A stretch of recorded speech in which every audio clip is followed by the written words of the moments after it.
माताजी तपाईँलाई स्वागत छ। धन्यवाद भाइ। तपाईँले जसरी चाहिँ विश्व चाहिँ अहिले यो परिवर्तनको साल हो, यो 2021 साल भन्नुभएको थियो, त्यसरी नै अहिले चाहिँ परिवर्तनको सङ्केतहरू देखिरहेका छन्। केही समय अगाडि म्यानमारमा चाहिँ सैनिक कु गरिएको थियो सैनिकले, र अहिले पछिल्लो अवस्थामा हेर्ने हो भने फेरि चाहिँ सुडानमा पनि सैनिकले चाहिँ त्यहाँनिर चाहिँ कु गरेर चाहिँ त्यहाँनिर प्रधानमन्त्री मन्त्रीहरूलाई चाहिँ नियन्त्रणमा लिएको छ होइन। सेनाले चाहिँ त्यहाँको राज्य चाहिँ अब आफ्नो नियन्त्रणमा लिएको छ। अब यो हिसाबले त नेपालमा पनि यो सैनिक शासन लागू नहोला भन्न सकिएन होइन। अब यस्तो छ, 2021 इस्वी सम्मतकै कुरा गर्दाखेरि तपाईँसँगै बसेर अन्तर्वार्ता दिँदाखेरि 2021 विश्व चल खेल र विश्व परिवर्तनको खेल भनेर यही शब्द हो मेरो, र पटक पटक लाइभमा पनि बोलेको छु। सबैले त्यो लाइभ अथवा तपाईँसँग दिएको अन्तर्वार्ता कुनै बेला जिब्रो लर गरियो, कतै तपाईँले एडिटिङ गरेर राखिदिनु भयो भने त मलाई थाहा छैन, तर तपाईँकोमा त्यही छ, तपाईँले पनि गएर निहाल्न सक्नुहुन्छ। जति पनि दर्शकहरूले 1 वर्ष अगाडि गरेको बाढी 100% पुग्न गएको कुरा यो जानकारी गराउँदछु। कोरोना आउँदै गर्दा पनि भनेकी हो, 1 होइन 2 नै जोड्नुपर्छ जस्तो लाग्छ। 2020 आउँदै गर्दा पनि बोलेकै हो, यो कोरोना सोरोना केही पनि होइन, राजनीतिक परिवर्तनको खेलको लागि यो षड्यन्त्र हुँदैछ भनेर पनि भविष्यवाणी गरेको थिएँ मैले। अब पहिला म्यानमारमा भयो, धेरै नेपालीहरू त्यहाँ म्यानमारमा पनि हुनुहुन्छ, कति खबरहरू दिनुहुन्छ के हुँदैछ कसो हुँदैछ भन्ने अवस्था पनि बुझ्ने गर्छु भने हिजो अस्ति तालिबानीहरूले पनि अफगानिस्तानमा पनि उनीहरूले चाहिँ आफ्नो हात सत्तामा लिएका छन् भने यो त आफै बुझ्नुभयो तपाईँहरूले। र अर्को कुरा चाहिँ अहिले भर्खरै सुडानको चाहिँ सेनाले हातमा लिएको कुराहरू छ। सुडानको देशमा पनि त पहिला राजै थिए भन्ने कुरा थियो, अब अहिले बिचमा आएर यहाँ पनि पारा त्यही नै हो। तर सेनाहरूको पनि चलबल आउने त मैले पोहोर परारदेखि नै बोल्दैछु। नेपालमा पनि केही सैनिकले केही महिना केही दिन केही समय केही हस्तक्षेप जस्ता तरिकाले गर्न सक्छ भन्ने कुरा त बाँडी नै छ, तर पोरै हुनुपर्ने थियो धन्नै के कारणले यो हस्तक्षेप भयो, तर त्यो भविष्यवाणी सफलता हुन्छ भन्ने कुरामा म विश्वास गर्दछु। त्यसपछि यहाँ उथलपुथल यहाँ भाडभैलो मचिन्छ र राजा नै फर्किने भन्ने कुरामा मेरो दाबी यही नै छ। र जसरी सुडानमा पनि ती त जनता छन्, त्यहाँ कति जनता छन् मलाई यति थाहा छैन। ती जनताहरूलाई अब सैनिक शासन भनेपछि हाम्रो हेर्ने दृष्टि अलिकति त्यही तरिका हुन्छ, सैनिकहरूले हेर्ने दृष्टि अलिकति कडा रूपमा नै छ। सैनिकदेखि मान्छे डराउनु पर्ने अवस्था भयो। अस्तिमा झोरमा माथि गएको थिएँ पत्रकार भाइ, त्यहाँनिर सैनिकले फोटो खिच्न मनाए, मलाई चिन्नुभयो म माताजी हुँ भने मैले, अनि त्यसो भनिसकेपछि यहाँ त उहाँले खिच्न पाउनुहुन्न है भनेर उहाँले भन्नुभयो र जाँदा हुन्छ तपाईँ जानु। र मैले त्यसो भनिसकेपछि सैनिक शासन भन्दैछु कडा पो रहेछ त भने मैले। त्यसो भनेपछि माता हुनुहुँदो रहेछ नि त अहिले पो चिनियो त भन्नुभयो उहाँले। भनेपछि म पनि सैनिकसँग सैनिक शासन आयो भने म पनि इमान्दारिता यो देशका नागरिकहरू पनि खुसी र हर्ष हुन्छ भन्ने कुरामा एक मनले विश्वास गर्दछु भने यहाँका सैनिक त्यति साह्रो पापी छैनन्। जस्तै म्यानमारमा हेर्नुभयो, अब भोलि सुडानको अवस्था हेरिन्छ, कति मान्छे मर्ने हुन्, अवस्था कस्तो हुने हो। पहिला राजा नै थियो भनेको सुनेको हुँ मैले पनि, म कहाँ त्यस्तो राजनीतिक विशेषज्ञ होइन। र राजनीतिक विशेषज्ञ जस्तो हाम्रै देशका राजाकै कुराहरू, राजपरिवारकै बारेमा कुराहरू राजनीतिक विशेषज्ञले पनि छल गरिकन बोल्नु भएको छ है पत्रकार भाइ। त्यसै कारणले म चाहिँ नेपालका कुरा र स्पेसल राजपरिवारको प्रतिको एउटा मनमुटुमै रगतमा म नसामा मेरो एउटा आत्मादेखि नै म बरु प्राण त्याग गर्न सक्छु राजा र राज संस्थाको लागि। किनभने मैले एउटा व्यक्तिलाई मन पराएको होइन, एउटा संस्थालाई हो, 3 करोड नेपाली जनताको लागि हित हुने कुरा म एक्लै आज म बोलेर हिँडेको छु। आज मात्र एकजना डाक्टर आयुर्वेदिक आउनुभयो, हिजो पनि आउनुभयो उहाँ कन्फ्युजन तरिकाले। मैले उहाँ झोला एकदम ड्याम्म बोकेर आउनुभयो, यति गरौँ झोला बोकेर मेरो घरमा एलाउड छैन मैले भने उहाँलाई। त्यो भनिसकेपछि उहाँले रिसाए जस्तो गर्नुभयो, मास्क लाउनु भएको थियो, मैले मास्क खोल्न अनुरोध गरेँ, उहाँ विभिन्न चाहिँ मन्त्रालयका कुरा गर्नुभयो। आज मलाई उहाँले चाहिँ हामीले अशुद्ध चामल खाँदो रहेछौँ, अशुद्ध सब्जीहरू खाँदो रहेछौँ पत्रकार भाइ, अशुद्ध पानी रहेछ जारको पनि, त्यो चिजमा नाप्ने चाहिँ एउटा मेसिन ल्याइदिएर आउनुभएको छ। र मैले पनि आज 1.5-2 घन्टा लाएर त्यो मेसिनबाट मैले सिकेँ। अब म तपाईँहरू सामु पनि त्यो कसरी त्यसलाई प्रयोग गर्ने, कसरी त्यो पानीमा के रहेछ, पहिलाको जारको पानी कस्तो, अहिलेको खानेको पानी कस्तो भन्ने कुरा म तपाईँलाई यसै च्यानलबाट पनि देखाउँछु। उहाँले फ्रीमा त्यो मेसिन मलाई ल्याइदिनु भयो, मैले आफै उपलब्ध मागेको पनि होइन, आफै कुरा पनि गर्नुभयो। त्यसपछि उहाँले त्यो हुन्छ नि टोयलेट सफा गर्ने त्यो हरियो हुन्छ नि त्यो राखेर पनि त्यो पानी पुरै गिलासभरि राखे पनि त्यो मेसिनले चाहिँ एउटा पाइप मात्रै राखे सङ्लो बनाइदिँदो रहेछ। त्यो पानी पनि उहाँले आफै उहाँले पिउनु पनि भयो भनेपछि त्यो भित्र राखेर ढोका लगाइदिनु न त्यो फोन।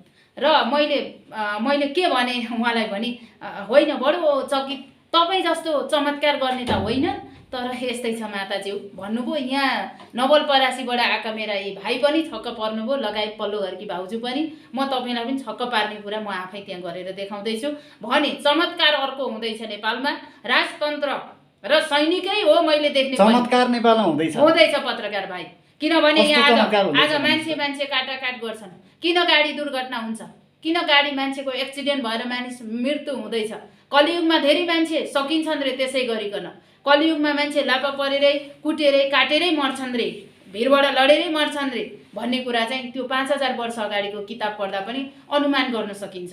किन बढी बलात्कार हुन्छ, किन महिला हिंसा हुन्छ, यौन शोषण किन हुन्छ, यो सबै चिज चाहिँ धर्मसँग रहेकै कुरा छ। यो बाहिरी पश्चिमा संस्कृति नेपालमा भित्रिने हुनाले, यहाँ विकृति र विसङ्गति पूर्ण रूपमा बढेको हुनाले आज यहाँ विभिन्न चलखेलहरू भइरहेका छन्।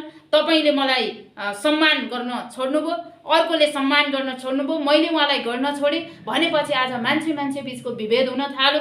म पत्रकार हो कि के हो कार्ड देखाइकन भित्र बसाउने गरेको छु भनेपछि मै तपाईँसँग डराउने अवस्था आउन थाल्यो। पत्रकार भाइ, आज यो दिन आउँथ्यो नेपालमा, यो दिन हुन्थ्यो भनेर मैले 15 वर्ष अगाडि सोचे पनि थिइनँ। किनकि 15 वर्ष होइन 9 वर्ष अगाडि पनि 1000 रुपियाँको महत्त्व निकै नै थियो पत्रकार भाइ। आज मेरै चार्ज मैले पनि चार्ज लिनुपर्ने अवस्था भयो। 1555 भन्दाखेरि उहिले त 15 लाखकै कुरो आउँथ्यो होला, आज 1500 होइन बाबु। उति यसो दिनभरिको यात्रा काठमाडौँ घुम्नु पर्यो, पशुपतितर्फ जानु पर्यो, के भन्छ त्यो ट्याक्सीमा भने 20,000 घटी हुँदैन दिनभरिलाई भनेर ट्याक्सीले भन्न थालिसक्यो भनेपछि दिन कस्तो आयो, समय परिस्थिति कस्तो आयो। अब आएको भनेको एउटा मात्रै चिजको लागि हो, धर्म रहनुपर्छ, हिन्दू अधिराज्य नेपालमा हुनुपर्छ। धर्मको हिंसा गर्नाले पश्चिमा संस्कृति भित्राउनाले यहाँ रुवावासी भएको छ, यहाँ मांसारहरू बढेका छन्, यहाँ काटमारहरू बढेका छन् र सुडान, अफगानिस्तान र म्यानमार जस्तो नेपालमा हुँदैन म भन्न सक्दिनँ। त्यो लक्षण अब निर नजिकै हो पत्रकार भाइ।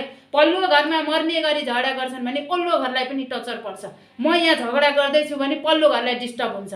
हो आज नजिकैका छिमेक देशमा आज यस्तो स्थिति हुँदैछ। सुडान भनेर चाहिँ हाम्रा नेपाली सेनाहरू, हाम्रा नेपाली चाहिँ प्रहरीहरू, स्पेसल मेरा सेनाहरू त्यहाँ जानुभएको हुन्छ भने त्यहाँ मेरा भएका ती सेना मेरा लेडिजहरू पनि साथीभाइ हुनुहुन्छ, पुरुष दाइहरू हुनुहुन्छ, कोही अङ्कलहरू पर्ने हुनुहुन्छ, उहाँहरूले पनि त्यो स्थिति हेर्नुभयो होला, हेर्नुपर्ने अवस्था भयो। भोलि हो सेनालाई त सुरक्षित हो, त्यहाँ युद्ध लडाइँ भएपछि हाम्रा देशबाट त्यहाँ राम्रैसँग सेवा सुरक्षा दिन गएका ती सेनाहरूमाथि पनि त अप्ठ्यारो आउने अवस्था भयो नि। त्यसैले मैले सुडानको बारेमा नबोली बस्न सकिनँ र यहाँ हातपात नहोस्, काटोमार स्थिति नआओस् भन्ने कुराको लागि हामीले के सोच्नु पर्यो भने पहिला जे थियो त्यही स्थिति त्यहाँ आउनुपर्ने अवस्था हो। त्यसैको लागि लडाइँ गर्दैछन्। हो यहाँ पहिला राजै हो, अहिले पनि राजा भन्दैछन्। उहाँ आउनुभयो, उहाँ भाइ तपाईँले 10 वर्ष अगाडि भनेको अन्तर्वार्ता बोलेर सुनेर म प्रभावित बनेर माता दिदी तपाईँको भक्त बनेर आज 9 वर्ष 10 वर्ष भएछ भन्नुभयो। अस्ति चितवनमा उहाँको घर सम्पत्ति भएकै मान्छे हो। उहाँ मलाई भेट्न भनेर आज एक बिहानै 3 बजे उठेर 4 बजे पूजा गरेर भोकै आएर अहिलेसम्म उहाँले आफै अहिले चिया बनाएर मलाई अहिले खुवाउनुभयो। बिचरा भाइ खाना पनि खान मान्नुहुन्न। लु बाबु पाहुना आउनुभएको यतै बसौँ। बुहारीले फोन गरिन् यतै हुन्छ होला, कहाँ जाने भनेको पशुपतिमा बस्ने भन्नुभयो। मेरो घर छ नि त बाबु, यहीँ बसौँ, मेरो पनि माइजूहरू पाहुना आउनु भएको छ, सजिलो हुन्छ मलाई पनि। अब यहाँ त दिदी बहिनी बस्छौँ नि त, कोही पुरुष मान्छेलाई त खासै एलाउड त छैन। तर उहाँ मेरो भाइ बुहारी ठुल्ठुला छोराछोरी छन्, हेर्दा पो यस्तो धार्मिक एकदम। उहाँले भन्नुभयो अघि मैले त्यहाँ बाटोमा घाम तापेर एकैछिन कुरा गर्दाखेरि म यी मरेका पितृ स्वर्गीय राजाहरूको लागि मैले स्पेसल पूजा गर्ने गर्छु माताजी, तर आत्मैदेखि तपाईँ सविता आचार्य मातालाई सुनाए, तर म अरूलाई भने बिन्ती सुनाउन चाहन्न। किनकि मैले पूजा गरेको, मैले गरेको दिनहरू, मैले गरेका ती शुभ कार्यहरू मेरो मनलाई मात्रै थाहा छ। तर एकचोटि मलाई पनि राजा भेट्ने मन छ भनेर अघि उहाँले त्यहाँ कुरा गर्नुभयो। दिदी अब त बेला आयो होला नि भनेर उहाँले मलाई कुरो गर्नुभयो। माता हुनुहुन्थ्यो, मैले दिदी भन्नुहोस् भने मेरो उमेरभन्दा सानो, नवलपरासी गैँडाकोटमा घर भएको, बजारमै घर भएको, 5-6 करोडको मालिक हो। तर किन सम्पत्तिले पुग्दैन? आजका युवाहरूलाई सम्पत्ति भए गाँजा चढे रक्सीमा हिँड्छन्, तर धर्मको बाटो रोजेर धार्मिक कुरा कहिले जनै कहिले के उहिलेका प्राचीन कुराहरू डोको नाङ्लो अनि चाहिँ कुचो बाबियोको अनि तपाईँको जाँतोको राखेको रहेछ। अघि देखाउनु भयो मलाई, लु बाबु यस्तो काम त काठमाडौँमा यतै सरौँ, त्यो चिज यतै लिएर आउँ सबै। अनि बोट बिरुवाहरू विभिन्न उब्जनी गर्नुहुँदो रहेछ। अघि सबै मलाई फोटो देखाउनु भयो, भिडियो पनि हेरेँ। आज यो 25-28 वर्ष युवाले यति धेरै काम पुराना तत्त्वहरूलाई पुराना संरचनाहरूलाई मास्नु हुँदैन भनेर त्यो संरचनाहरूलाई यो मुलुकमा होइन म विश्व हल्लाउन सक्छु माता दिदी, तर तपाईँले साथ र सपोर्ट दिनु होला भन्नुभयो उहाँले। बाबु सकिन्छ, तर भने मैले त्यही त हिन्दू अधिराज्य आउनु पर्यो, राजतन्त्र आउनु पर्यो, अनि चाहिँ खुलेआम हामीले यस्ता पवित्र कार्यहरू गर्न सकिन्छ। एउटा कुरा क्लियर गर्नुहोस् त हेर्नु है पत्रकार भाइ, आजको दिनमा खुलस्त पार्नु गर्छु भन्नुहोस् न किन आज धर्मनिरपेक्ष मान्नुहुन्छ कि मान्नुहुन्न? धर्मनिरपेक्ष म किन मान्छु? त्यो बाहिर कोठाभित्र बसेर एउटा दुईटा चारवटाले बाहिरियासँग भित्र्याएर हाम्रो मुलुकमा राजा र राणाहरूले आर्जेको यो देशमा यो धर्म संस्कार संस्कृति सबैभन्दा पहिलो पुरानो धर्म हिन्दू धर्म, पश्चिमा संस्कृति हिजो अस्ति आएको यो धर्मलाई म किन मान्छु भने धर्मनिरपेक्ष भनेको बाउले छोरी बिहे गरे नि हुने, दाइले बहिनी बलात्कार गरे नि हुने, 10 वटी श्रीमती भित्र आए नि हुने। ए भाइ धर्म जसले जे मन लाग्छ त्यही गरिरहेछ। म त भन्छु ठोकुवा गर्छु, टुँडीखेलमा लगेर झुन्ड्याइ नि हुन्छ, मारि नि हुन्छ, मर्न तयार छु, तर मेरो नसामा हिन्दू अधिराज्य र राजा र राज संस्था अरू धर्मलाई चाहिँ तपाईँ सम्मान गर्नुहुन्छ। अब तपाईँले भन्नुभयो तपाईँ बुद्धिस्ट हुँदा तपाईँलाई असर पर्ला मान्छु म चर्चमा गएँ। यो पुरानो पहिलो धर्म हिन्दू, यो देश हिन्दूको हो। कुन चाहिँ बाबुआमाले यो पश्चिमा संस्कृति भित्राएर 3 करोड नेपालीलाई रणाको मचाउन यहाँ ल्याएको धर्म हो यो भाइ। आज यिनीहरूले राजनीति गरेर आज तपाईँको न्युजमा हेरेँ अघि मैले, एकजना बराबर 57-58 हजार ऋण बोकाएर यही खाना हो धर्मनिरपेक्ष बनाएको। लगे हुन्छ, जेल हाले हुन्छ, बरु म जेल पनि बस्छु, मेरो पनि भविष्यवाणी हो थाहा छ मलाई, तर जनता रोएको म हेर्न चाहन्न भाइ। अस्ति जाँदै बाटोमा गाडी दुर्घटना भयो, ड्राइभरले जान खान्छ, ड्राइभरले चुरोट खान्छ, त्यो बन्द गर्नुपर्छ पर्दै। पहिला खाँदैन थिए त, बाहुन छेत्रीले जनै लाउँथे, बाहुन छेत्री जे पाए त्यही बोल्दैन थिए, चिठीले गाउँमै खबर पुर्याइदिन्थ्यो। अहिले फोनमा इन्टरनेट भनेको छ, कलियुग आएको यो वैज्ञानिक जमाना, सानसानो बच्चा मोबाइल बिना खाना छोडिसके। पहिला जमाना यस्तो थिएन पत्रकार भाइ। आज म युट्युबमा नआएको भए मलाई कसले चिन्थ्यो त जान्ने भइस भन्नु होला। 10-12 वर्षदेखि चिनेकै छ मलाई, अब किन चिन्नु पर्यो पत्रकार भाइ? पत्रिकामा दिउँला, म युट्युबमा बोलेर होला, टिभीहरू पनि रिसाउन थालेका छन्। चाहना चाहिँ के हो ठ्याक्कै भन्नुस् त? मेरो चाहना आजको दिन सुडान नहोस्, अफगानिस्तान नहोस्, म्यानमार नहोस्, सिक्किम नहोस्, यो नेपाल भनेर देशका लागि लडेर जुटेर आँट गरेर बोलेको छु। म एउटा नारी, हिन्दू अधिराज्य कायम अब हुँदैछ। अब चाँडै त्यो दुईटा कुरा त म मिति तोक्दिनँ, कतै तोक्दिनँ। त्यो त सङ्घीयता कसले, त्यो अचारको पितको सङ्घीयता भनेर 2071 सालदेखि म बोल्दैछु, 72, 73, 74 देखि बोल्दैछु भनेपछि खुलेआम बोलेछु। 9-10 वर्ष भयो खुलेआम बोल्दैछु। म गाउँमा जन्मेको मान्छे हो, मध्यमवर्गीय परिवारको सन्तान हो, म कुनै राजनीति दलको वरिष्ठ नेताको सन्तान पनि होइन, तर संस्थावादी त हो नि तपाईँ। हो, म राजावादी हुँ। तपाईँ राजावादी हो। म राजालाई सम्मान गर्छु, म राजालाई पूजा गर्छु। भए कसलाई के को टाउको दुखाइ पत्रकार भाइ? यहाँ नेकपाको अथवा चाहिँ कुन चाहिँ के टेकपाको झोला बोकी हिँडेर मन परि बोल्दा हुने? मैले म राजाको चाहिँ झोला बोक्नु होइन, झोला मैले बोकेको छुइनँ। म गएर झन्डा बोकेर मुर्दाबाद भनेर सरकारमाथि मैले हस्तक्षेप गरेको छैन। अर्को कुरा, अब तपाईँले गतिलो कुरो गर्नुभयो, मैले त्यहाँ गएर माग गरेको छुइनँ, मलाई यो देऊ भनेको छुइनँ। मलाई त चाहियो यो देश राजा र राणाले आर्जेको श्री 5 बडा महाराज धीराज सरकार महेन्द्र राजाले यो देशलाई बचाएको हो भनेपछि बचाउने बनाउने श्री 5 बडा महाराज धीराज पृथ्वीनारायण शाहले यो देश आर्जेको हो पत्रकार भाइ। आफ्नै हजुरबा आफ्नै बाउले आर्जेको सम्पत्तिमा के बोल्नु नपाउने राजाले? अनि कोही नागार्जुनको डाँडो कटाउने रे, कोही नेता चप्पल लाएर फटाक पड्काउने चप्पल लाएर जङ्गलबाट सहर पसेकाहरू आज अरबौँ खरबौँको सम्पत्तिमा चाहिँ तमासा मचाएर बसिरहेका छन् भने मैले हात हेरेर म गरी खान नहुने, कसैलाई खुसी बनाएर कोही दुखी भएकालाई रोएकालाई हँसाएर मैले आनन्दले बाँच्न नपाउने? मेरो धर्म संस्कार संस्कृतिमा म रुजेको छु। कसका बाबुआमाले मलाई अरब दियोस्, करोड दियोस्, सुनकै घर दियोस्, अमेरिकै यहाँ ल्याइदियोस् भाइ, तर म मर्न चाहन्छु। मेरो धर्म र संस्कार संस्कृति मेरो नेपाल। यो नेपाल आज अर्को कुरा पनि क्लियर पार्दिनु। हजुर भन्नु। राज संस्थाको चाहिँ तपाईँ वकालत किन गर्नुहुन्छ त? त्यसो भने अब तपाईँले तपाईँलाई कसैले सिकायो कि क्या हो यसरी सोध्नु भयो? तर सोध्नु त पाइयो नि। अब मैले वकालत हेर्नु, राजाको विरोध गर्नेहरू, राजालाई मार्छु सिद्ध्याउँछु डाँडो कटाउँछु भन्ने पाखण्डीहरू पनि हिजो अस्ति राजाको निम्तोमा गएका थिए। मैले त्यहाँ देखेँ। आज केही कलाकारसँग मेरो कुराकानी भयो, नाम नभनौँ, अनि लाज लागेन मुख देखाएर जानलाई। अब त पहिला बोल्थे, अब त राजै ठिक। म त नि जता मल्कु त्यता ढल्कु होइन। राजतन्त्र गएका मितिदेखि बोल्थे। मेरा मामा माइजू लगायत मेरा बुवा आमा मेरा आफन्तहरूले ए नानी चुप लाग न, ए चुप लाग न भान्जी अप्ठ्यारो पर्यो, ए छोरी नबोल न, मलाई डाँडो बाटो हिँड्न डाँडा काँडा हिँड्न अप्ठ्यारो पर्यो भनेर मेरो बुवाले भन्नुहुन्थ्यो। तर मेरो बुवाका कुरा पनि मैले सुनिनँ, मेरा मामा माइजूका पनि कुरा सुनिनँ, कसैका एबिसिडी जेठसम्मका कुरा सुनिनँ। मलाई उनीहरूले त एन्सर गर्दा म के गर्नु, रुसले चुरमुरिन्थे। मेरो देश राजाले आर्जेको हो, यिनीहरू किन बोल्दैछन् भनेर मलाई भित्रै हुन्थ्यो। तर मैले जीवन राजा भेटेकी भने थिइनँ त्यतिखेर। म यो स्थिति भेट्नु भयो हजुरले राजा? 50 चोटि भेटौँ कि 100 चोटि भेटौँ कि कुन कसलाई सुनाउनु पर्यो तपाईँलाई गोप्य थाहा छँदैछ त। त्यसले गर्दाखेरि बाबु 100 चोटि भेटे पनि 5 चोटि भेटे पनि मलाई कसले फुलमाला लगाइदिन्छ। साह्रै निकट हुनुहुन्छ राजासँग। निकट छु, थाहा छ तपाईँलाई पनि होइन, म निकट छु। मेरा कुराकानी हुन्छ, हरेक समाचार तपाईले पहिल्यै थाहा पाउनुहुन्छ। थाहा पाएर जानकारी पनि त तपाईँलाई म सत्य तथ्य भन्छु यो बारेमा। सत्य तथ्य दरबार हत्याकाण्ड पनि दिपेन्द्रले नै हो भने सत्य तथ्य हो। अब अहिले रत्न बडा महारानी हुनुहुन्छ, भइबक्सिन्छ। उहाँको छोरा श्री 5 बडा महाराज ज्ञानेन्द्र सरकार भनेर चाहिँ सबैले हुकुम गरेका छन्। लगायत वरिष्ठ किताब लेख्नेदेखि लिएर बुढापाका कोप्री भएकाले पनि यो शब्द बोलेका छन्, झुटो बोल्दैछ। यो कुरो चाहिँ रत्न राज्य लक्ष्मी हाम्रो राजा महेन्द्र सरकारको कान्छी श्रीमती, त्यसमा पनि उहाँको चाहिँ साली। अब उहाँको दिदीको मृत्यु भइसकेपछि धीरेन्द्र सरकार सानो भइबक्सिन्थ्यो। मैले नि सुनेको, मैले त देखेँ होइन, तपाईँले पनि सुन्नुभयो होला अघि म बोलेको। भनेपछि म तपाईँलाई फिडब्याक अघि नै बाहिर यो अन्तर्वार्ताभन्दा बाहिर बोल्दैछु। धेरै कुरा थाहा छैन, हामीले किताब पनि पढेका हौँ। अनि नभएको कुरा अफवाह फैलाएर चाहिँ के आफू चर्चामा आउने मेलो मात्रै हो त यो? त्यसले गर्दाखेरि रत्न राज्य लक्ष्मी देवी सरकारको बच्चा छैनन्, कोही भइबक्सिन्। आज एउटा कुरा फेरि क्लियर, हजुर भनिदिनुहोस् ल।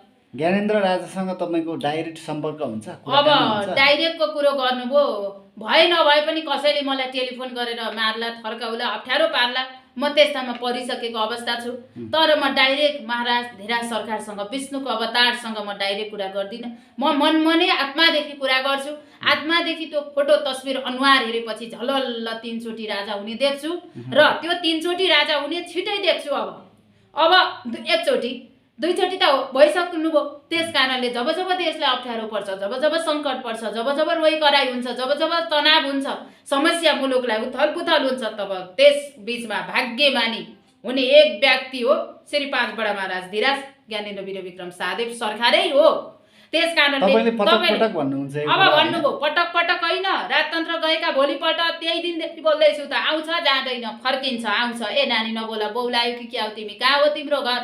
म सानी थिएँ, मेरो घर फलानु ठाउँ। नबोल्नु कसले सिकायो? माओवादीले गोली हान्लान् दि, ढुङ्गा हान्न खोजेकै हुन्, मार्न खोजेकै हुन्, केही गरेनन् कसैले।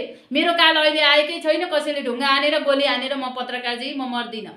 म देशको लागि 3 करोड नेपालीको लागि यो आवाज बुलन्द गराइरहेको छु, जबकि मेरा पनि केही कुराहरू सुनिदिनु हुनेले मनन र चिन्तन गर्नुहुन्छ भनेर। आज एउटै पत्रकार अथवा एउटै मेरो केही गणतन्त्रवादी धर्मनिरपेक्षलाई सम्मान गर्ने र विदेशी धर्मलाई मानेर हिँड्नेले एउटै मान्छेले 50-100 कमेन्ट गरेर मन परी लेखेर अर्को चरित्र हत्या गर्ने पनि चलन रहेछ यहाँ। हाम्रो धर्मले अरूलाई गाली गर्छ होइन, आजसम्म गरेको छैन, गर्नेलाई छोड्दिनँ। अस्ति तपाईँलाई थाहा छैन 6 महिना जेल गएका होइनन् 4-5 जना, त्यो खुलेआम बाहिर पो आएन भनेको छु तपाईँलाई मैले। फेरि पनि अब 3-4 जना जहाँसुकै हुन् म छोड्दिनँ। पत्रकार भाइ हेर्नुहोस्, अहिलेको गृहमन्त्रीले कति काम गर्नुभएको छ देखिहाल्नु भएको। गृहमन्त्री खाँडसँग पनि राम्रो छ, एकदम भन्न खोजेको चाहिँ कुरो त्यही हो। भनेपछि आइजिपीसँग पनि छु म कनेक्सनमा, उहाँसँग पनि राम्रो छ। अशोक सिंह प्रहरी अनि विश्वराज पोखरेल अब आइजिपी हुने, उहाँ अग्रिम मैले उहाँलाई बधाई पोहोर परारै दिइसकेको छु।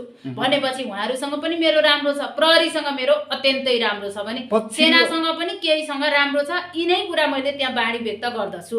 सेनाको प्रमुखसँग हिजो अस्ति फोनमा कुराकानी चाहिँ अलिकति गरेँ, तर एकचोटि भेट्ने इच्छा छ होइन। उहाँसँग त्यस्ता धेरै डिटेल्स भएनन्, उहाँभन्दा मुनि बडका चाहिँ सँग चाहिँ मेरो कुरा हुन्छ, तर जे हुन्छ राइट कुरा नै हुन्छ। नेपालमा सेना शासन लागू होइन हुन्छ। तपाईँहरू नै आउनुहुन्छ, हजुरकै शासन छ, म भन्दिनँ, उहाँहरूलाई पनि मन पर्ला नपर्ला, तर मैले राजतन्त्र र सेनाहरू नजिक हुने सम्भावना चाहिँ बढ्दो रूपमा बढेको कुरा चाहिँ 4 वर्षदेखि त्यहाँ सुनाइ नै रहेको छु।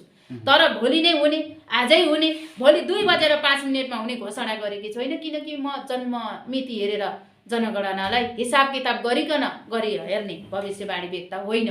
म अलौकिक बाणी आयो, यो अलौकिक बाणी हावा जस्तै हो, भोलि होरेर उडेर पनि जान्छ, यो सकिन पनि सक्छ, योतिर तपाईँहरू नजानुस्, मक्ख पनि नपर्नुस्। तर मेरा बाणी सत्य तथ्य रूपमा, यथार्थ रूपमा तपाईँको अनुहार हेरेर, हिजो अस्ति तपाईँकी दिदी आउनुभएछ, फलानाकी दिदी हो भनेको त कसरी चिन्नुभयो, मैले फिल गरेँ, ढाँटी पो बस्नु भएको थियो, तपाईँकी कान्छी दिदी होला हिजो अस्ति, छक्क परे, अनुहार कसो तपाईँको आमाको सानो फोटो देखाउनु भयो, खै फेसबुकमा पनि छैन भन्नुहुन्छ, केही छैन भन्नुहुन्छ, मलाई ती शङ्कास्पद भयो, भरे त दिपको दिदी हो कि क्या हो भनेपछि त झल्लो छक्क पर्नुभयो। तपाईले ठ्याक्कै चाहिँ भन्न सक्नुहुन्छ त्यो जुन अनुहार हेरेर चाहिँ ठ्याक्कै मिल्यो भनेर चाहिँ? हुन त अब यसो छ, तपाईँकै दिदीको हेरेकै हो, के मिल्यो ती सोध्नु न, तपाईँकै दिदीको 2-4 मलाई थाहा भइगयो, तपाईँलाई थाहा भइगयो भन्दिक होइन। अब सबै कुरा त मिल्नुलाई भविष्यवाणी हो, भविष्यभरि यो जीवन बाँचुन्जेल बाणी भनेको एउटा बोली, यो बोलीले तपाईँहरूलाई गोली जसरी फ्ल्यास दिन्छ। पत्रकार भाइ, आज सत्यवाणी गरेको हुनाले न म टिकेको छु पत्रकार भाइ, असत्य भएको भए जेल झाल हुने थिएन र यहाँ भने कतिले त्यो माथाभरिको जेल, म कहाँ जेल गएको छु, पढमार पुऱ्याउन सक्नुहुन्छ? कहाँ जेल गएँ म, पढमार दिनु पर्यो, बरुमा आन्दोलनमा जाउँला, भोलि राजा आएपछि आन्दोलनमा जान्छु, म खुसीले हर्षले गदगद भएर म जान्छु। मेरो जिन्दगीमा एउटा मात्रै खुसी छ, म बिहे गरेर खुसी हुँदिनँ, म लभ बोयफ्रेन्ड बनाएर म खुसी हुँदिनँ, म एउटा देशमा राजतन्त्र र हिन्दू अधिराज्य आउने कुरामा म खुसी हुन्छु। मेरो जिन्दगीमा यो मात्रै एउटा मेरो ठुलो चाहना। नकुनै पत्रकार भाइ, एकछिन है, म धेरै बोलेँ, अब यहाँ कुरो के छ भने पत्रकार भाइ, यो फोन उठाइदिनु त, उता भित्र गएर आउनु भनिदिनु। र मैले भन्नु खोजेको के छ भने पत्रकार भाइ, कोही म जस्ता केटीलाई फिल्म हेर्न रहर लाग्यो रे, म जस्ता केटीलाई घुम्न रहर लाग्यो रे, म दर्जनौँ विदेश गएँ, घरभित्रै बसेँ, नेपालीको मन बुझेँ, नेपालीले के काम गर्दा रहेछन् त्यो हेरेँ, कस्तो व्यवहार गर्दा रहेछन् त्यो देखेँ, महसुस गरेँ, फरक्क फर्की गएँ। भनेपछि म यहाँ पनि के बुझ्दैछु, लभ गर्ने, बोयफ्रेन्ड बनाउने, लिभिङ टुगेदर जाने, बच्चा के गर्ने, मिसक्यारेज गर्ने, 10वटा जन्माएर खोलामा फाल्ने, यो विकृति विसङ्गतिलाई रोक्नुपर्छ भन्ने कुरामा मैले अस्ति स्ट्याटस लेखि नै राखेको छु। फिल्म आजसम्म हेरेको छैन पत्रकार बाबु, अब यहाँ हेर्नु, हलमा जीवन गएको छैन, म हेर्दिनँ, गीत सुन्छु, अनि यसो मुन्टो हल्लाउँछु। रेखा थापाले, केकी अधिकारीले यस्तो फिल्म गर्न आँटेको के हुन्छ डियर अथवा माता दिजु भनेर केकी अधिकारीले चाहिँ भन्ने छ। मेरो बहिनी हो र रेखा थापा साथी नै हो मेरो, र हरेक सल्लाह र सुझाव रेखा थापा, कोमल ओली, केकी अधिकारी एक नम्बरै अब त्यसमा हो भने। अर्को कुरा, कोमल ओलीको कुरो गर्दै गर्दा 2071 सालमा उहाँ इटहरीमा मैले उहाँलाई भने, दिजु राजनीति र सामाजिक तर्फ लाग्नु, हजुर मन्त्री हुने चान्स छ 100%, माता हो र मलाई त कतै रहर छैन, म मन्त्री नै बन्छु त, राजनीतिमा जानु र भन्नुभयो उहाँले। गीत गाउन छोड्नुहोस् दिजु, राजनीति र सामाजिक तर्फ लाग्नुहोस्, मन्त्रीसम्म बन्नुहुन्छ भनेर त्यो बेला भने। न कोमल ओली राजनीतिमा लाग्ने कतै हल्ला थियो, न मलाई सुटुक्कै कोमल ओलीले नै भनेको थियो। अहिले मान्यज्यू हुनुहुन्छ होइन, उहाँ अब मन्त्री नहुने भन्ने कुरो छैन, किनकि आजभोलि चाहिँ उहाँको फोन उठ्दैन। मैले सायद 1-2 चोटि मात्रै गरेँ, धेरै नगरेर पनि हुनसक्छ, तर मैले उहाँलाई मान्छु। एउटा राजतन्त्रको बारेमा अहिले मान्यज्यू कोमल ओली हुनुहुन्छ, अब त्यसमा उहाँलाई चर्चित एउटा चाहिँ उसमा नै मानिन्छ, एकदमै अब कलाकारकै रूपमा हेर्ने भने उहाँका कुरै नगरौँ। उहाँ हुनुहुन्थ्यो एउटा राजतन्त्र हुनुपर्छ नेपालमा भन्ने, र एउटा माता चाहिँ अथवा जोसुकै यी जम्मा 2टा मान्छे थिए राजतन्त्रको हल्ला फिजाउँथे भने। पछि मेरा दर्शकहरू, मेरा चेला चेलीहरू मलाई माता गुरुआमा भन्नुहुन्छ, जति पनि हुनुहुन्छ यहाँ त्यही लिएर आउनुहुन्छ। अब यी बुढाले त्यो पानी नाप्ने चिज, त्यो तरकारी सब्जीहरू चाहिँ नाप्ने चिज ल्याउँदिनु भयो, मेरो आयु लामो होस् रे, मैले बाँच्नुपर्छ रे, मैले केही गर्न सक्छु भन्ने मेरो भविष्यवाणी उहाँले हेर्नुभयो रे, अनि त्यो मेसिन बोकेर आइदिनु भयो रे। उहाँले भन्नुभयो, म तपाईँ जस्तै मान्छे हो, तर म बाहिर प्रचार चाहिँ गर्दिनँ, हेर्दिनँ, हल्ला चाहिँ गर्दिनँ भन्नुभयो। अघि उहाँले पनि सुन्नुभयो, थाहा छैन उहाँ के हो, हातभरि औँठी लगाउनु भएको थियो। इन्डियाका महान गुरुसँग मेरो कनेक्सन छ पनि भन्नुहुन्थ्यो। उहाँ मेरो भविष्यवाणी हेरेर मलाई 200 वर्ष बचाउनु पर्छ भनेर उहाँले त्यो चिज लिएर आउनुभएछ। पूर्व प्रधानमन्त्री केपी शर्मा ओलीले खाने पानी जस्तै अब तपाईँले खान पाउनुहुन्छ। अब 3 महिनापछि हेर्नुहोस् तपाईँ मोटाउनुहुन्छ भन्नुभएको छ उहाँले। सबैभन्दा महँगो भनेपछि पानी चाहिँ कतिको अब खानुहुन्छ तपाईँले? म सबैभन्दा कहाँ महँगो बाबु म अब यहाँ चामल किनेर खाँदिनँ, म हेराउनेले ल्याउने चामल केलाइकन कस्ता हुन्, छानिकन खाने छ। म अब मको पानी किनेर खान्छु होला, म यी घरकै पानी छानेर खान्छु। म जार किन्दा हैरान भइसकेँ। फिल्टर छ त्यसो भने? फिल्टर राखेको छु भनेको भक्तजनले नै ल्याएर राखिदिनु। जार पनि तपाईँले किन्नु पर्छ? जार किन्छु भक्तजनहरूलाई। अब कतिलाई त जारकै त्यो फिल्टर पनि त सफा गर्नु पर्यो होइन, सबै फिल्टरकै भर त हुँदैन। त्यस कारणले कुरा एकातिर काम अर्कोतिर भयो होला है यहाँ दर्शकहरूलाई। म एउटा प्रश्न गर्न चाहन्छु। पछिल्लो अवस्थामा चाहिँ कलाकारहरू पनि अलिकता राजनीतितिर आकर्षित भएको जस्तो देखिन्छ होइन? अब सबैले आफ्नो चाहिँ एउटा पार्टी समातेको जस्तो देखिन्छ। त्यो सँगै चाहिँ राजतन्त्रप्रति चाहिँ जनताको आकर्षण पनि बढेको जस्तो देखिन्छ। यो चाहिँ के हो पछिल्लो अवस्थामा? यो रमाइलो जनताले चाहिँ अलिकता सोच परिवर्तन गरेको हो? यो एउटा रमाइलो के छ भने नि पत्रकार भाइ, सुरुमै क्वेसन नसकी बोलेछ। बानी यस्तो छ क्या मेरो, फेरि यो कौडेनी गोत्रका मान्छे अलिक तगडै भएर बोल्छ। डरलाग्दो कुरा त्यहाँ छ फेरि पत्रकार भाइ। अब मलाई माता हो कि नेता भनेछ नि हिजो अस्ति एउटा कमेन्टमा। म नेता पनि माता पनि, लास्टमा ता नै आउँछ भने मैले। अब ने भनेपछि गाली खान्छन्, मा भनेको ठिकै छ, मा भनेर बोल्नु भनेको सम्मान हो। आफ्नै आमालाई पनि मा भनिन्छ, आफूलाई पढाएर ज्ञान दिनेलाई पनि मा भनिन्छ, मन्दिरका मूर्ति फलामको अथवा माटाका मूर्तिलाई नि मा भनिन्छ। म मान्छे हो, मैले कसैलाई ज्ञान आफूले जानेको कुरा सिप तपाईँहरू सामु पुर्याइदिएको छु। दुनियाँलाई रुवाउनेलाई हँसाइदिएको छु। डिप्रेसन रोगी ठिक भएका छन्, बच्चा नहुनेहरूलाई बच्चा भएको छ, व्यापार गर्न चाहनेलाई आइडिया दिएको छु। पैसा दिएकी होइन मैले, केही त्यत्रो सम्पत्ति दिएकी होइन, आकाशकै तारा भने खसाएकी होइन, केही कन्फ्युजन भएका कुरा सल्लाह दिएकी हुँ। न दिप भाइको भिजा लगाइदिएकी छु, न केही गरेकी छु। त्यो आशीर्वाद हो। दिप भाइले कहिले आफ्नो कुरा व्यक्त गरेको छैन, व्यक्त गरे सल्लाह सुझाव आशीर्वाद त्यहाँ मिल्छ। अब तपाईँले भन्नुभयो कलाकारहरू चाहिँ किन जान्छन् राजतन्त्र र के यता चाहिँ गणतन्त्रको कुरामा किन? गणतन्त्रको अन्त्य हो भनेर पोहोरैदेखि बोल्दैछु। अब धेरै छैन है, अन्त्य हुने समय आइसकेको छ। मर्ने बेलामा नि भिर खोज्छ रे बुढो गाईले। त्यसैले राजनीतिमा पनि मर्ने बेलामा छटपटाहट, यता पनि टुट्ने उता पनि फुट्ने। हिजो सुन्दैछु इटारीमा पनि फुटोस् कि जुटोस् हामीलाई डोन्ट बिलिभ, म विश्वास गर्दिनँ पत्रकार भाइ।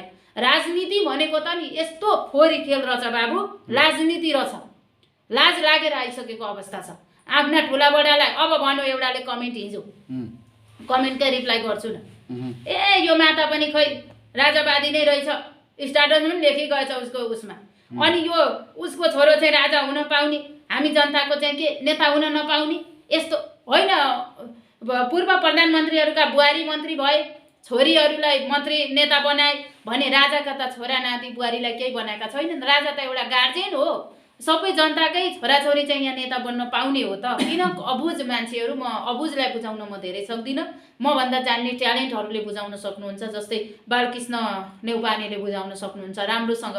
म अरू फेक कुरा बोल्ने धेरै मान्छेको कुरा पनि हेर्दिनँ। अर्को हाम्रो चाहिँ विष्ट हुनुहुन्छ, हाम्रो पूर्व मन्त्री केशर बहादुर विष्ट। उहाँ दुईजना मान्छे महान हुन् नेपालका लागि। पूर्व मन्त्री केशर बहादुर विष्ट र बालकृष्ण नेउपाने यता चाहिँ अब वकिलकै कुरा गर्ने हो भने वरिष्ठ वकिल उहाँ हो।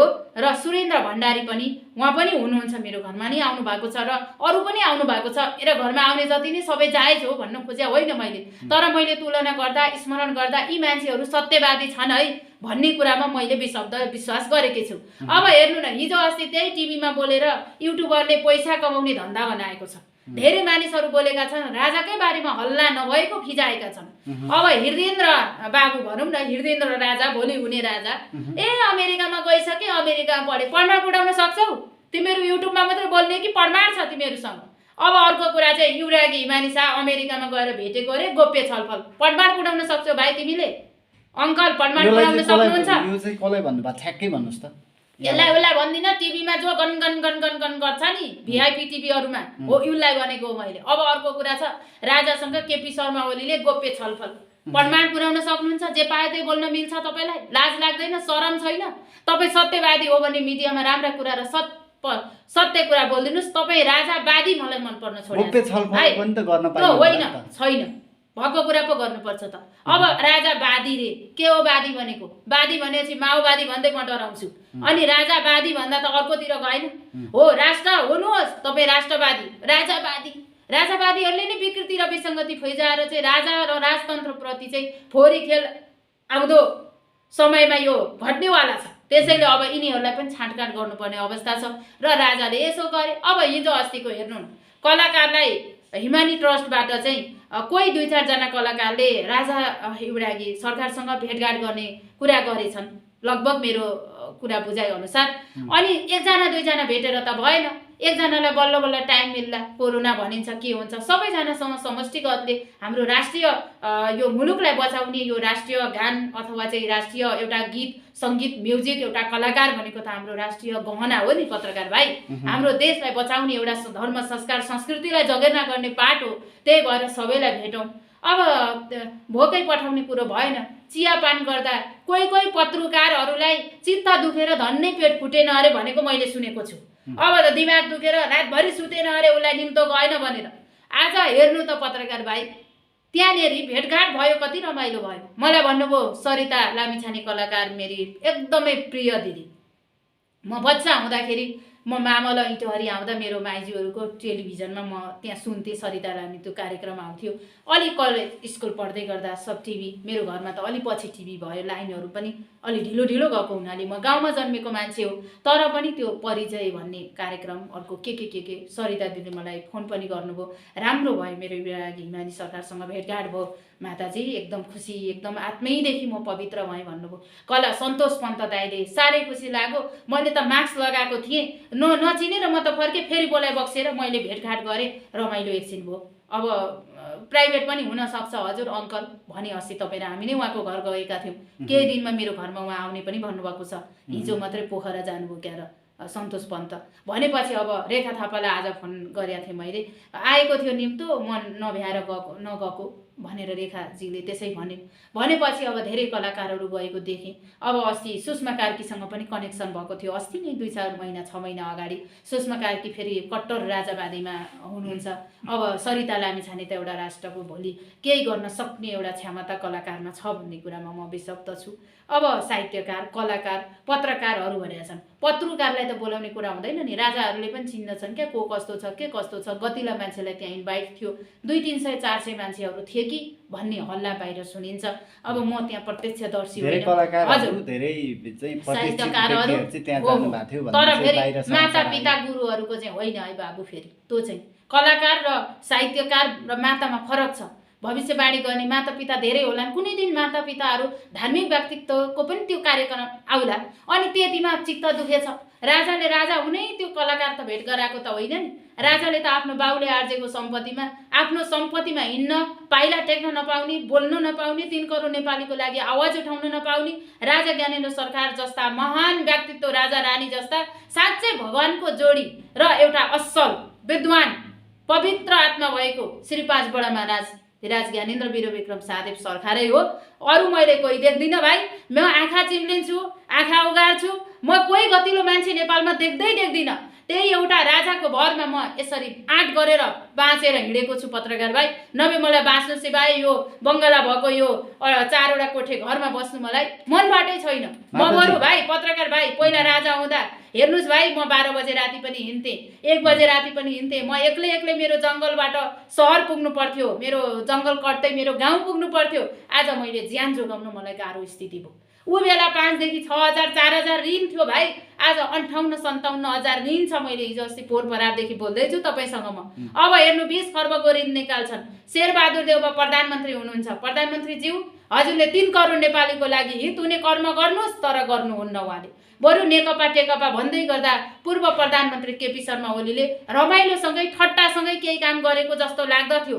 आज भोलि त न देशमा प्रधानमन्त्री छन्, न केही आएको छाइचुई चलो पनि कराउँदैन।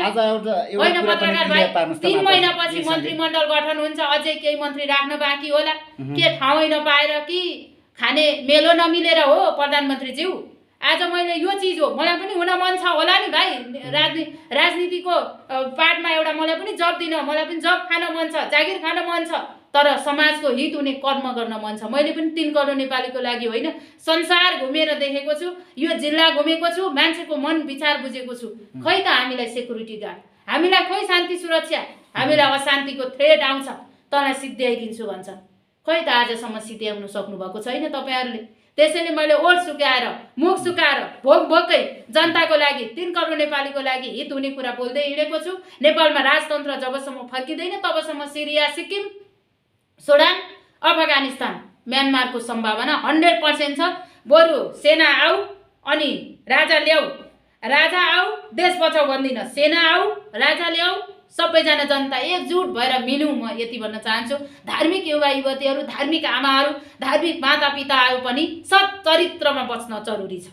आज धार्मिक माताहरूले पनि महिनावारी नबारीकन प्रवचन भन्नु हुँदो रहेछ, खबर आएको छ मलाई। यो खुलेआम यस्तो कार्य हुँदो रहेछ। पत्रकार भाइ, मेन्सुरेसनको इम्पोर्टेन्स कुरा यो बुझ्नु जरुरी छ। यस्ता केटाहरूले जनै लाउने मान्छेले यो बुझ्दछन्। हामी चाहिँ मातापिता प्रवचन छ, त्यहाँ चाहिँ कार्य छ, धार्मिक कार्य भनेर हामी चाहिँ आत्मैदेखि शुद्धि बनेर चाहिँ 9 दिन 10 दिनसम्म चाहिँ ब्लिडिङ भए पनि त्यहाँ नजाने छ भन्ने आफै प्रवचन भन्ने माताहरूले चाहिँ महिनावारी हुँदा के प्रकृतिको कुरा हो।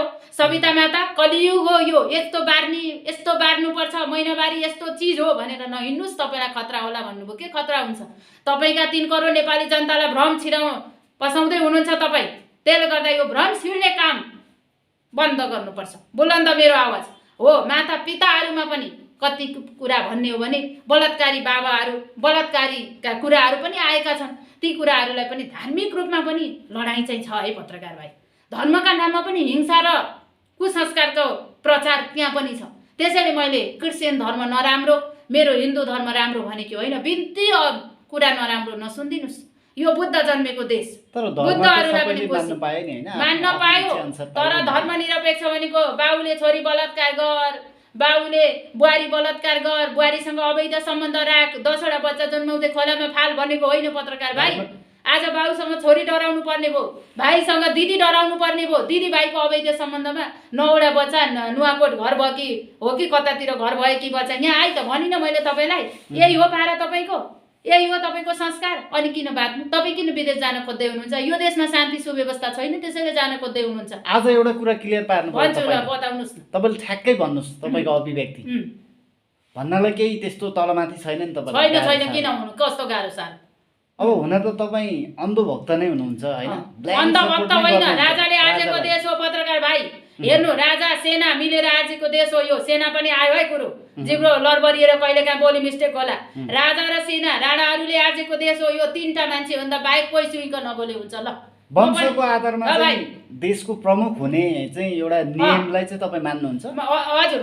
के भन्नुभयो तपाईँले? वंशको आधारमा यानि कि नस्लको आधारमा तपाईँको चाहिँ अब पुर्खा, तपाईँको बुवा चाहिँ एउटा राजा हुनुभयो होइन? तपाईँको चाहिँ छोरा चाहिँ फेरि राजा हुने चलनलाई चाहिँ तपाईँ मान्नुहुन्छ? किन मान्दिनँ म? प्रधानमन्त्रीको छोरो नेता हुन्छ भने राजाले आर्जेको, राजाको बाउले यो देश मुलुक यो स्थायित्व जगेर्ना गर्ने, धर्म संस्कार संस्कृतिलाई बचाउने, अङ्ग्रेजहरूसँग लडिकन युद्ध गरेर हात हतियारसँग युद्ध गरेर बचाउने यो मुलुक। राजा र राणाहरूलाई म नढोगेर कसलाई ढोग्न जान्छु? म मान्छे मारलाई हत्यारालाई ढोग्न जान्छु पत्रकार भाइ? म यहाँ डलरको खेती गर्नेलाई ढोग्न जान्छु? म मेरो राजालाई 1 रुपियाँ बरु मलाई चाहिँदैन पैसा, तर म राजाका लागि लड्छु, जुट्छु, मर्छु। ल पत्रकार भाइ, बरु अहिले यी गोली हान्दा हुन्छ, मान्छे लिएर आउनु तपाईँले। यी गोली हान्नु किन भएको छैन? प्रधानमन्त्रीका बुहारी मन्त्री हुन पाउने भाइ? ए बाबु, उहाँका बच्चा छैन, उहाँका बच्चा छैन। नेता भइसके त, राजनीतिमा लागिसके त। प्रधानमन्त्री त हुनु किन हुँदैनन्?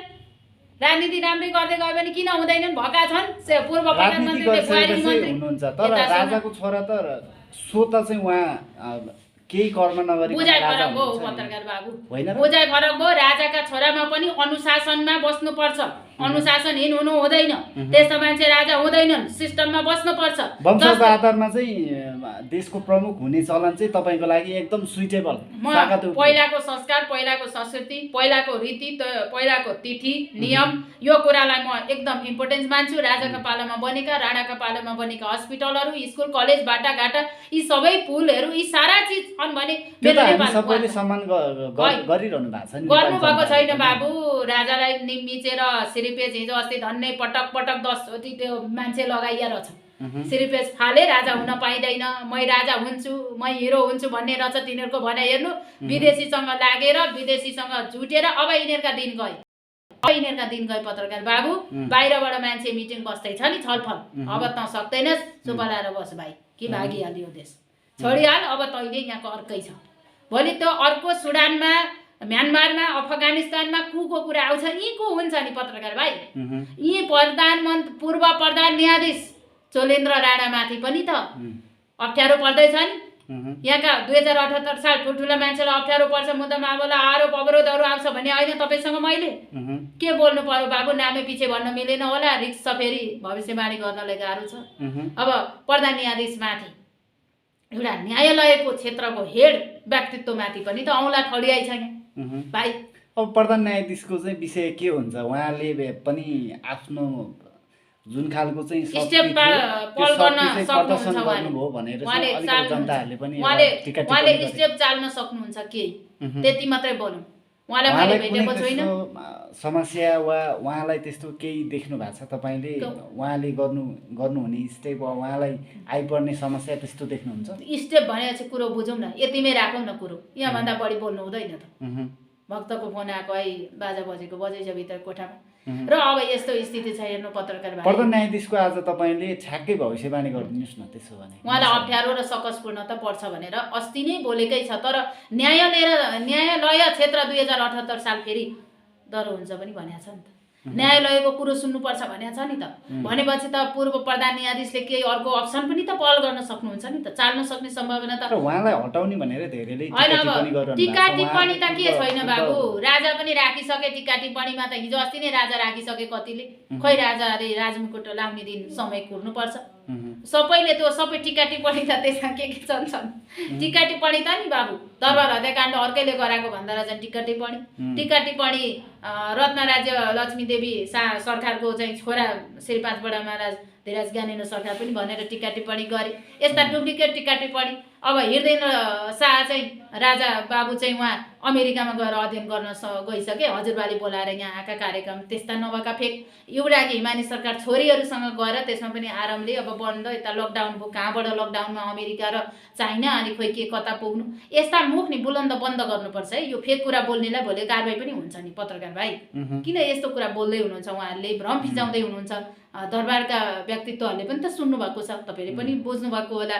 बाहिर बोलेर हिँड्ने को त? सत्य कुरा त बोलिदिने मान्छे एउटा दुईटा त चाहिन्छ।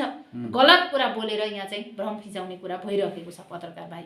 तपाईँले ठ्याक्कै अब अन्त्यमा चाहिँ अब दिवालीको हामी शुभकामना दिन्छौँ आम दर्शकहरूलाई, हजुरलाई पनि। र ठ्याक्कै भन्नुहोस् त, राज संस्था फर्किन्छ भनेर तपाईँले पटक पटक भन्नुहुन्छ, आजको दिनमा डेट खुलाउनुहोस्। करोडको बोली भन्दा माथि पुगिसक्यो होइन। अब डेट खुलाउनलाई अब दिप गुरुङ र गोर्खा लाइभले मलाई सेक्युरिटी अगाडि पछाडिका हुन्छन् भने त डेट खुलाउँदा। तर जुन मैले अब केही कुरा गृहमन्त्रीज्यूसँग पनि केही कुराहरू मैले जानकारी, देशको बारेमा यो यस्तो हुने यस्ता कुराहरू पनि मैले चाहिँ उहाँलाई भविष्यवाणी पनि सुनाएकी थिएँ।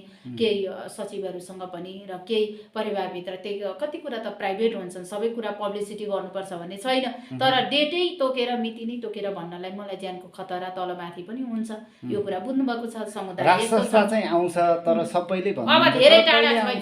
सबैले त हिजो अस्ति आएर भने भाइ 2 वर्ष जति भयो, सबैले बोलेको 2 जति भयो होला भन्छु अनुमानमा। पहिलाको बोल्थे हुँदैन आउँदैन भन्ने नि, अहिले त बोलेको देख्छु कति छिटो जिउ र चिप्लिएछ फेरि। त्यसले गर्दाखेरि अब यो नियम कानुन अनुशासन, यो सबै यो विधि विधानहरू यो बिग्रदो अवस्थामा छ। अब सपार्ने एउटा मात्रै राजतन्त्र र हिन्दू अधिराज्य भएपछि, पहिला हिन्दू अधिराज्य अनि राजतन्त्र, यो तन्त्रकै कुरा छ। नियम कानुन कडा रूपमा पूर्ण चाहिँ दर्बिलो रूपमा आउने चाहिँ अबको राजतन्त्र भनेको त्यो बाहिरी कुराबाट आउनेवाला छैन। भित्रै जनताको कुराबाट, मागबाट, आन्दोलनबाट राजतन्त्र अवश्य अनि मात्रै राजा श्री 5 बडा महाराज धीराज सरकार राजमुकुट लगाइ बक्सिन्छ भन्ने कुरा म घोषणा गर्छु।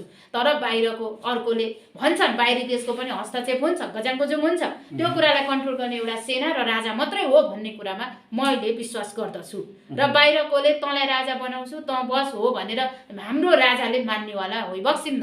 किनभने राजालाई राजा हुने इच्छा पनि छैन। जनता 3 करोड नेपालीलाई हो भन्दाखेरि राजाले चाहिँ राजतन्त्र बिनाको चाहिँ यो लोकतन्त्र गणतन्त्र चाहिँ सम्भव छैन भनेर उहाँले चाहिँ अलिकति आउने जस्तो छाँटकाँटा चाहिँ देखिया छ, तर उहाँ चाहिँ खुलेर चाहिँ आएको जस्तो देखिन्न नि। खोलेर आउनलाई त संविधानमा छैन, नीति र नियम त्यहाँ छैन। राजा कोही व्यक्ति राजाको छोरा हो अनि राजा हो भने यही देशको नागरिक सच्चा नागरिक हो भने राजाले यो देशमा यति कुरा बोल्नुमा के हुन्छ? त्यो त कमै पो बोलिबक्स्यो सरकार महाराजले त। अझै बढी बोल्नुपर्छ। अब अझै बोल्ने दिन आउँदैछ। अब त यिनीहरूलाई ठाउँको ठाउँ कारबाही गर्ने दिन आउँदैछ। यिनीहरूलाई नै 3 करोड नेपाली यस्ता युवा भाइहरूले अब कारबाही गर्ने दिन अब आउँदैछ। भोलि तपाईँले पनि यो आवाज बुलन्द उठाउनुहुन्छ। यो दिन आउँदैछ कि राजतन्त्र आयो भने चाहिँ तपाईँहरू सबैको चाहिँ एक हुन्छ, घाँटी चर्याप्प सबै। समात्नुहुन्छ र राज संस्था चाहिँ लाद्नुहुन्छ जनतामाथि। होइन, अब यसो छ, चर्याप्पै घाँटी समात्न पनि कहाँ सकिँदो होला र? म केटी मान्छे, त्यहाँको सिस्टमले समातिदिन्छ भन्ने कुरा चाहिँ बुझ्नु जरुरी छ। किनभने भ्रष्टाचारीलाई ठाउँको ठाउँ त्यहाँ कारबाही हुन्छ। यस्ता कुराहरू यहाँ छन् भन्ने कुरामा मेरो विश्वास छ। पत्रकार भाइ, अन्त्यमा चाहिँ हामीलाई हेरेर बस्नुभएका सम्पूर्ण दर्शकहरूलाई चाहिँ के भन्न चाहनुहुन्छ? अब यस्तो छ, अन्त्यमा सम्पूर्ण दर्शक महानुभावहरूलाई म के भन्न चाहन्छु भने सुडानमा कुको अब सैनिकले चाहिँ कु गरेको कुराहरू आयो। प्रधानमन्त्री त्यहाँका मन्त्रीहरूलाई हस्तक्षेप गर्यो भने भोलि जनता नमरुन्, मेरा दाजुभाइ दिदीबहिनीहरू, मेरा आफ्ना पनि मात्रै नभएर सुडानका पनि ती नागरिकहरूको ज्यान नजाओस् भन्ने कुरा, मेरो कुरा कसले सुन्ने, मेरो भाषा कसले बुझ्ने? त्यो होस् मेरा नेपालीहरूले सुडानबाट तपाईँ पनि। धेरैजना फ्यान फलोइङ हुनुहुन्छ होइन, तपाईँको आफ्नै भ्युअर पनि हुनुहुन्छ, उहाँले पनि त सेयर गर्नु होला नि त। सेयर गरिदिनुहुन्छ, सबै सामु पुर्याइदिनुहोस्। र सुडानमा पनि केही अप्ठ्यारो, र सुडानमा मात्रै होइन विश्व चलखेलमा छ। विश्व राजनीतिक उथलपुथल हुन्छ। पुरानै संस्कार, पुरानै संस्कृति, पुरानै त्यो नियमहरू फर्किन्छ विश्वमा नै। त्यसैले विश्व अब अर्को कुरा मोस्ट इम्पोर्टेन्ट त यहाँ झन्डै झुकिएछ। अब विश्वमा सबैभन्दा धेरै हिन्दू हुनेछन् र हिन्दूहरूको संख्या पूर्ण रूपमा बढेर जान्छ। हिन्दूहरूलाई चाहिँ ठाउँ ठाउँमा चाहिँ होइन, युद्ध लडाइँ त छँदैछ। धर्मको नाममा हस्तक्षेप हुन्छ त 2071-72 देखि बोल्दैछु। विश्वको कुरा गर्नु पर्यो नि त। यहाँ नेपालमा बसेर मैले नेपालको मात्रै भन्ने कुरा भएन नि। मलाई चाइनाको पनि कुरा राम्रै पोजिटिभ गर्नु पर्यो, उहाँहरूलाई पनि सपोर्ट हुने। इन्डिया, यो सबै हाम्रा सबै हामी मिलेर बसेका छौँ नि त। हामीलाई विश्व यति मात्रै 3टा मात्रै ठिक हो भन्नु भएन। अन्य देशले पनि यो देशलाई याद गरिराखेको छ, यहाँका नागरिकहरूलाई मनन गरिराखेको छ र न त अन्य देशमा जागिर दिँदैछ त। नेपाली भनेपछि रेस्पोन्स पनि त गरेको छ नि। त्यसैले हामीले सबैलाई सम्मान गर्नुपर्छ र विश्वमा सबैभन्दा बढी हिन्दू हुनेछन्। यो कुरा पनि मध्यनजर तपाईँहरूले गर्नु होला। अब बिस्तारै अब चाइनामा कोरोनाको सङ्ख्या बढ्दो रूपमा छ। फेरि अर्को कोरोनाको के आयो भन्ने कुरा छ। डोन्ट बिलिभ, म कोरोनाको विश्वास गर्दिनँ। बेलैमा ज्यान जोखिममा बनाउने काम नगरौँ। स्वच्छ हावा खाउँ, पवित्र मन सोचौँ, सात्विक भोजन गरौँ, माछा मासु बन्द गर्नुहोस्। सात्विक भोजन, यो तेलले तपाईँको पवित्रता कर्मलाई नै शुद्धि गराइदिन्छ। समृद्ध नेपाल चाहिँ कहिलेसम्म हुन्छ त्यसो भने ठ्याक्कै भन्नुहोस् त। हजुर के भन्नु? समृद्ध नेपाल चाहिँ कहिलेसम्म हुन्छ? 2081-82 सालभन्दा उता केही परिवर्तनले फड्को मार्नेछ। किनभने यो 8-9 वर्ष अगाडि 2082-81 मात्रै बोलिराखेको छु। सायदै बाँचिन्छ होला। यो बिचमा यता युद्ध लडाइँ हुन्छ यो देशमा। यो देश नभएर अन्य देशको पनि फड्को, अन्य देशको पनि लडाइँहरू, युद्धहरू यो देशमा पनि केही नजर पर्न सक्दछ भने इन्डिया शक्तिशाली देश हुनेछ। यो इन्डियालाई पनि कुरा गर्छु र इन्डिया पनि हिन्दू अधिराज्य नै हुन्छ। अबको प्रधानमन्त्री पनि तपाईँले आजै खुलाइदिनुहोस् हाम्रो देशको। अब शेरबहादुर देउवा लामो समयसम्म भनौँ, अब 12-13 महिना, कति महिना छ उहाँको, अथवा 14 या 13 महिना कति छ, लङ हुने खालको मैले त्यति राम्रो शेरबहादुर देउवा ठ्याक्कै प्रधानमन्त्री को हुन्छ आजै भन्नुहोस् त। यहाँभित्र चाहिँ ठ्याक्कैको कुरो गर्नुभयो। यहाँ अहिलेसम्म प्रधानमन्त्री नभएका व्यक्तिको पनि सम्भावना बढी देखिन्छ। अब यो खुलासा अहिले नगरौँ। टप 3 भनिदिनुहोस् ल। टप 3 मा यो 3 जना चाहिँ बन्छ भनेर भन्नु। ठ्याक्कै भन्नुहोस् त। 3 जना गरो भने जता मल्कु त्यतै ढल्कु, त्यसको पुच्छर रहेछ भन्नु होला। 3 जना सम्भावना अहिले अर्को दिन भन्छु म, अर्को अन्तर्वार्तामा भन्छु। डराउनु भयो? डराएको होइन म, किनभने कहिल्यै नभएको व्यक्तित्व पनि त्यहाँ प्रधानमन्त्री हुन सक्ने सम्भावना बढी छ अबको समयमा। तर राजतन्त्र अनि प्रधानमन्त्री भन्नुहुन्छ राजतन्त्र, राजा त तन्त्र भनेको एउटा राजाले त राष्ट्रपतिको रूपमा चाहिँ शासन गर्ने हो नि त। राष्ट्रपतिको ठाउँमा राजा हो। पछिको कुरा कहाँ पछि पुर्याउनु भएको? फेरि अहिले नै पनि बोलेको छैन कि समय परिस्थिति आइसक्यो, ठुल्ठुलो जनआन्दोलनहरू हुन्छन्। विभिन्न सिके राउत जस्ता लगायतका व्यक्तित्वहरूले लडाइँ नै गर्ने खालको डरलाग्दो आन्दोलन पनि तिनीहरूले त्यतापट्टि गर्छन्। तराईमा पनि आन्दोलन हुन्छ। पहाडी क्षेत्रमा पनि हाम्रा पहाडियाहरूको पनि आन्दोलन एक किसिमको हुन्छ। तर काठमाडौँको क्षेत्रमा पनि मैले तपाईँलाई जानकारी दिन्छु, नेवार जाग्नुपर्छ, नेवार जागी सबै कुरा हुन्छ भन्नेमा मेरो विश्वास 100% छ। अनि देशमा राजा र स्थायित्व दिगो विकास हुन्छ भन्ने कुरामा विश्वस्त गर्दछु। र यो सँगसँगै केपी शर्मा ओली 4-5 पटक प्रधानमन्त्रीको कुरा पनि अस्ति नै चैत वैशाख फागुनतिर बोलेका र नि म केपी शर्मा ओली भेटेर आएपछि तपाईँसँगै छ। हिजो उहाँको बुवाले पनि मेरो छोरो 4-5 पटक प्रधानमन्त्री भनेर वाचन गर्नुभयो हिजो पो। अनि बुवा भविष्यवाणी होइन, बुवा पनि ज्योतिष हो, बुवा राम्रो एकदम सच्चावादी। मैले पनि बुवालाई भेटेको छु, तपाईँसँग यहाँ फोनमा पनि कुरा गरेकै हो। र उहाँका पूर्व प्रधानमन्त्री केपी शर्मा ओलीका पनि ग्रह बलिया छन् है, उहाँको योग नि अब पछाडि अबको प्रधानमन्त्री शेरबहादुर देउवापछि केपी शर्मा ओली पनि नै हो तिर नजाउँ, कहिले नभएका व्यक्तित्वको पनि सम्भावना एउटा छ। त्यसभित्र त्यस पछाडि पनि केपी शर्मा ओलीको ग्रह यति दुईटा कुरो सम्झिम। अब यो सपना सङ्केत के आउँछ मेरो पनि त दिमागले काम गर्ने हो, तर मैले देख्दा ओहो अनौठो भयो त मुलुक बात के हो, छाँगैबाट खसियो त, यस्तो अरे नि त भन्ने खालका कुराहरू आउन सक्छन्। भने 2078 साल केही मान्छेहरू जेल जान सक्ने पनि छ, ठुल्ठुला व्यक्तित्वहरूलाई मुद्दा लाग्ने र कानुनको हकमा तिनीहरूले कानुनी दायरामा पर्नुपर्ने अवस्था पनि आउँदछ 2078 साल भरिमा चाहिँ यो छ। 79 साल राजतन्त्रको लागि पूर्ण रूपमा बलियो योग छ, 100% 100 मा 100 भन्न पर्छ। राजा 3 चोटि राजा बन्ने ग्रह 2079 सालका लागि के फलिदायी समय छ भन्ने कुरा चाहिँ हो। फेरि त्यो समय नै भनेर मिलाएर बुझ्दिनु होला यो कुरालाई। सरकारको 3 चोटि राजा हुनेमा 2079 सालको ग्रह बने उत्तम छ। त्यसपछि उहाँपछि हृदयेन्द्रलाई राजा बनाउँछन् 3 करोड नेपालीले, ताली नै ठोकेर नेताहरू पनि मिल्छन् राजासँग, सबै मिल्नुपर्ने हुन्छ। राजा लौन हामीले बर्बाद पार्यौँ, सक्यौँ, अब हामी गयौँ खेर भनेर उनीहरूलाई रोइ कराइने हुन्छ। कतिले नाङ्गे झार पारेर जनताले चाहिँ नेताहरूलाई नाङ्गे झार पनि बनाउन सक्छन्। त्यो अवस्था आइसकेपछि यो अवस्था त हाम्रो आइ नै हाल्छ भन्नेमा विश्वास गर्दछु। हस्, धेरै धेरै धन्यवाद यो समय र जानकारीको लागि तपाईँलाई। धन्यवाद छ, यतिका बेर सुनेर साथ सपोर्ट गरिदिनु भयो। करोडौँ त म भन्दिनँ, लाखौँ दर्शक महानुभावहरूलाई धेरै धेरै धन्यवाद। केही दिन अगाडिको अन्तर्वार्ता पनि हेरेर फिडब्याक दिनुभयो तपाईँहरूले, राम्रो लाग्यो माताजी, स्पष्ट वक्ता हुनुहुन्छ, तपाईँ जस्ता नारीको आवश्यकता छ पनि भन्नुभएको छ। धेरै धेरै धन्यवाद। र मलाई पनि तपाईँहरूको जस्तै आवश्यकता, म जस्तै व्यक्तित्वको खोजीमा छु म, किनकि एउटा स्पष्ट वक्ताको आवश्यकता छ यो नेपालमा। धेरै महिला दिदीबहिनीहरू हुनुहुन्छ, मभन्दा ट्यालेन्टेड, पढे लेखेका PhD होल्डर पनि हुनुहुन्छ, तर पनि म बोल्न सक्दिनँ।